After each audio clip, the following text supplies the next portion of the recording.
کرتا ہوں اس چیز کو، لیکن آپ یہ ضرور سمجھ لیں کہ جب ہم گناہ کرتے ہیں ہم ابلیس کے لیے ڈور اوپن کر دیتے ہیں اپنی زندگی میں، اپنے گھرانے میں، اپنے بچوں کی زندگی میں۔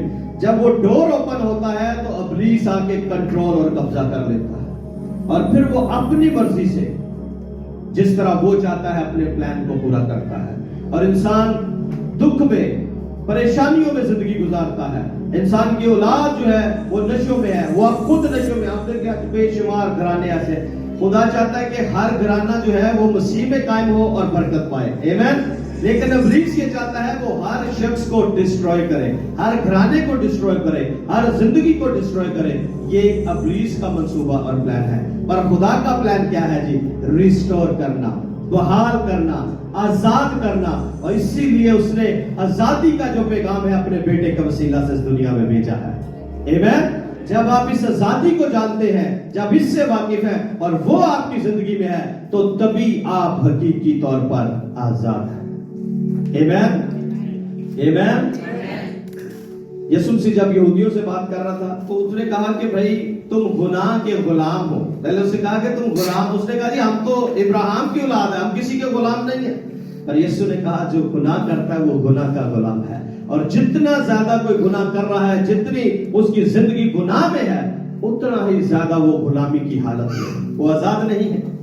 ہو سکتا ہے جسمانی طور پر جس طرح فقیر اور فریسی آزاد نظر آتے تھے، لیکن اگر کوئی گناہ میں ہے تو تب بھی وہ غلام میں ہے، وہ آزاد نہیں ہے۔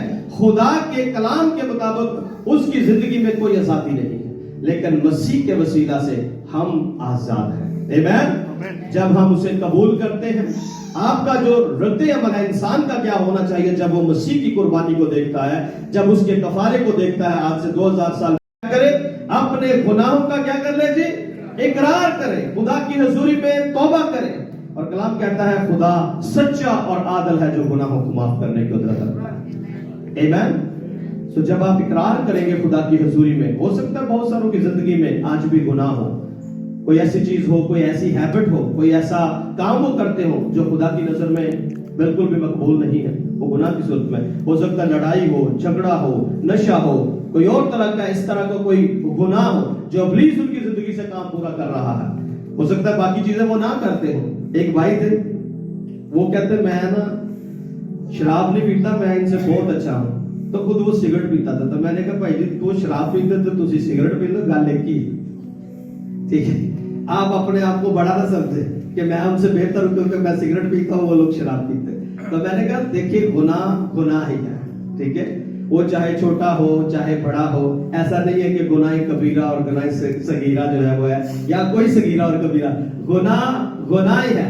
انسان نے جو بزرگ آدم اور اما حوا نے گناہ کیا، انہوں نے صرف نافرمانی کی ہے، لیکن آپ سمجھ سکتے ہیں کہ اس ایک نافرمانی کی وجہ سے پوری نسل انسانی کو جو ہے وہ سارے پروسیس میں سے گزر کر جانا پڑا، وہ ساری کرس اور لعنت کا سامنا کرنا پڑا۔ آج جو ہمارے درمیان بیماریاں اور بہت ساری چیزیں اور یہ سارا کچھ ہے، یہ انسان کی چوز کی ہوئی چیزیں ہیں۔ مجھے ایک ہمارے کچھ بہن بھائی ہیں، غیر قوم دوسرے ہیں، مطلب کرسچن ہیں لیکن خدا کے ساتھ اتنا تعلق، کہتے ہیں اگر واقعی خدا ہے حقیقت میں تو پھر اتنی سفرنگ کیوں ہے؟ لوگ مر رہے ہیں، بچے مر رہے ہیں، بھوک ہے، آپ کو جو ہے وہ افریقہ میں دیکھیں لوگ جو ہے وہ پانی نہیں ہے، کھانا نہیں ہے، ان کے پاس کچھ بھی نہیں ہے، جنگیں ہیں ہر طرف۔ تو میں نے کہا یہ انسان کی اپنی چوز کی ہوئی چیزیں ہیں، خدا نے نہیں ان کو دی گفٹ میں، خدا نے ایسی کوئی چیز نہیں گفٹ میں دی، خدا نے تو انہیں گفٹ میں جو دیا ہے وہ اس کا اپنا اکلوتا بیٹا ہے، آمین۔ خدا نے تو انہیں زندگی گفٹ کی تھی، لیکن موت کو لانے والا انسان خود ہے۔